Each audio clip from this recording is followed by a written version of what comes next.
স্বাক্ষরের বাবা নিজে দাঁড়িয়ে সাক্ষ্য আর ঝিলের বিয়ে দিল। হ্যাঁ বন্ধুরা, ভোলে বাবা পার কারেগা ধারাবাহিকের আজকের পর্বে দর্শকরা দেখতে পাবেন ঠাকুরমশাই স্বাক্ষরের মাকে তাড়াতাড়ি করতে বলেন, কিন্তু ততক্ষণে অনেকটাই দেরি হয়ে যায়। তখন স্বাক্ষরের মা বলেন তিনি সঙ্গে সঙ্গে সাক্ষ্যকে ফোন করবেন। বারবার ফোন করা হলেও সাক্ষ্য ফোন ধরছে না। এতে বাড়ির সবাই চিন্তায় পড়ে যায়। ঠিক তখনই ভ্রমর এসে জানায় আলপনা দিতে তার আর একটু সময় লাগবে। সে জানায় খুব বেশি দেরি হবে না। এরপর ভ্রমর বলে সে পার্লারে যাবে একটু সাজগোজ করার জন্য। এই সময় ছুটি আর ছুটির ছেলেরাও সেখানে এসে উপস্থিত হয় এবং কথাবার্তা শুরু হয়। এদিকে বাড়ির কাজের মহিলাদের ডেকে জুস দেওয়া হয়েছে কিনা সেটা যাচাই করা হয়। দেখা যায় কয়েকজন পেয়েছে, কিন্তু সবাই পায়নি। তখন সবাইকে জুস দিতে বলা হয় এবং মিনুকে সার্ভ করার দায়িত্ব দেওয়া হয়। শতরূপা, ছুটি আর স্বাক্ষরের মা সেখানে দাঁড়িয়ে থাকে। ঠিক তখনই ঋষভ এসে উপস্থিত হয়।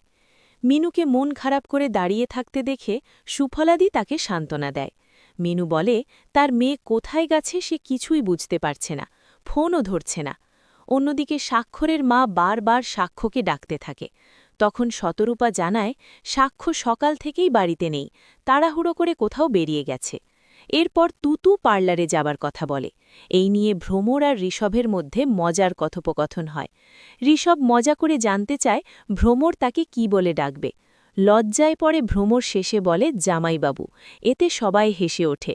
শতরূপা এই কথাবার্তায় বিরক্তি প্রকাশ করে জানায় দুই পরিবারের পক্ষ থেকে এখনও বিয়ের কথা চূড়ান্ত হয়নি, যদিও অন্যরা ইঙ্গিত দেয় বিষয়টা সবাই কমবেশি জানে।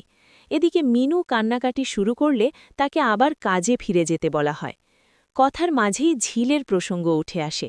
জানা যায় ঝিল একাই ব্যাঙ্গালোরে চলে গেছে।